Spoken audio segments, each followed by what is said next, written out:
Hi everyone, I'm in my greenhouse today. I am taking some air layered cuttings from my rose bushes that I started back in August, I think, and it is the middle of December, and I'm going to check on their root progress before I put them in 1¼ sized quart pots. So let me show you what we've got. Here's what the air layered cuttings looked like attached to their mother plants before I cut them off.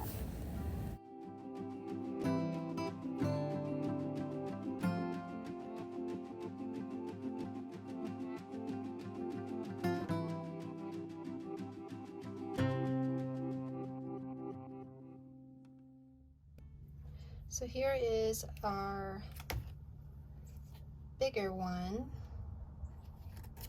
It's from my mystery rose bush. Let's open it up and see how the roots developed.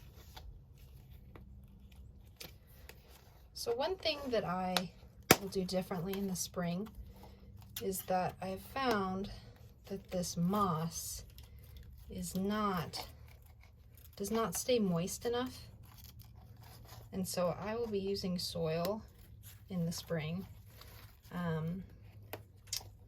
You can see on this one, there is some callousing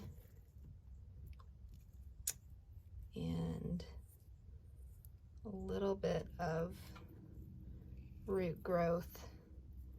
Not a lot.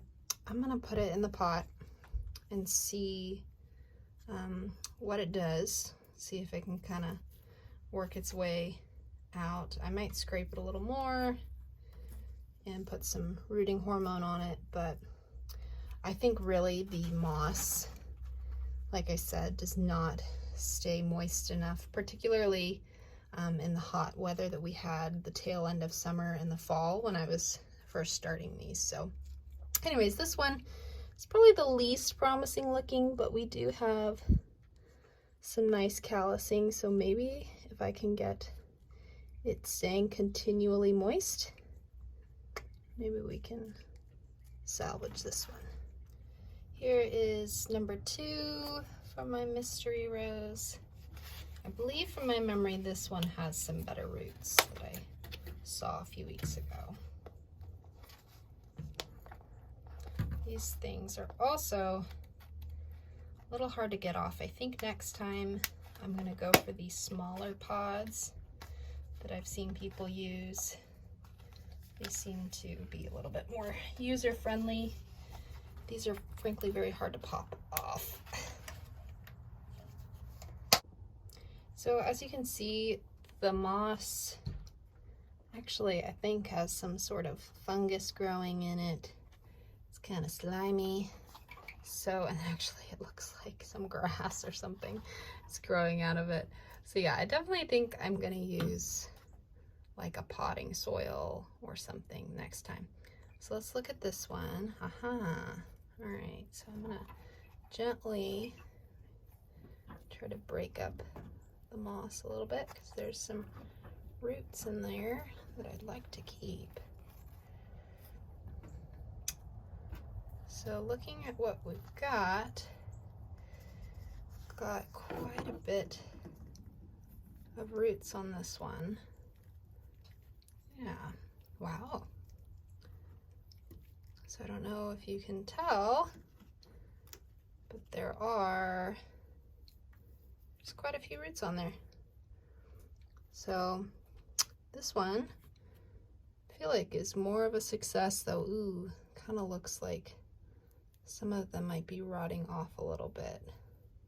So I don't know, I think I probably should have kept these more moist and had them going for a shorter amount of time.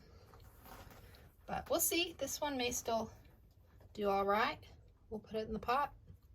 So here's how I'm kind of planting this one in a little bit of a better view on the roots after taking some of that away. I have some moist potting mix in here, and I'm just gonna make a little divot for this, gently put it in, and I will cover it up more with potting soil here in a minute, but just to kind of stabilize it for now, that's what I'm doing. Okay, and here is our final one. This is my cutting from Earth Angel.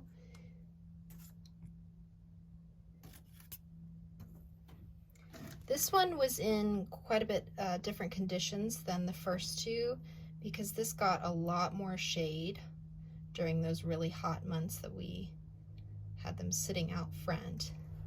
So let's see how that affected the root growth. This one is kind of looking a little sad on the stem. I'm not sure if that's just cold weather or if it's a little stressed, but we'll see. Apologize for my poor camera work. This one also has some roots. Looks like it has some fresher roots. There's a big callus. I'm probably gonna, if I brought my clippers out here, yes I did. I'm probably gonna snip off this bottom part. I guess I didn't get the pod quite centered. And then it looks like there's some, I noticed this on the other ones as well, looks like there's some sort of fungus or something growing on top of it. So I'm not sure what that's gonna do in the long run, but we'll see. So we've got all 3 cuttings in their pots. I'm gonna go in and fill with more soil. I am now going to water them in.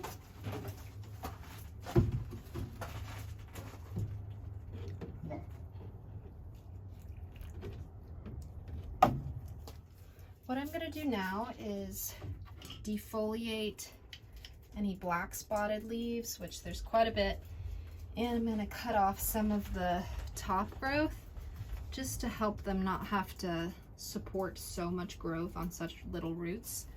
They've been used to being attached to the mother plants, so now that they're on their own, it'll be a little bit easier for them to not have to support so much growth.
So there we go. We've got our 3 air layered cuttings. This is the one that doesn't really have many roots, just calluses. This one had the best roots, and this one had pretty good roots as well. So I'll be sure to give you all updates as they prove successful or not successful over the winter. It is plenty hot in here right now. So in summary, some things that I'll do differently in the spring. I'll be working with newer rose cane growth, so I think that'll actually help in the root development. These were a little bit harder of canes, so I think they're a little bit more stubborn to put on roots. I'm not going to use moss. I found that it didn't stay moist all the way through. I felt like the water just ran straight through it, and as you saw, it developed some kind of mold, mossy stuff that actually ended up on the cuttings as well. So don't think I'll be using that. I'll be using potting soil in the spring, and I'm also going to try to find a different style of air layering pods, because those are just not user friendly to be popping off, you know, a couple of times during the month that I'm trying to watch root growth. So yeah, I will keep you updated on the continued success or eventual failure of any of these cuttings. I'm hopeful and really excited to have learned about this method, because I have way bigger roots than I've ever managed to get any other way. So anyways, thanks for watching and happy gardening.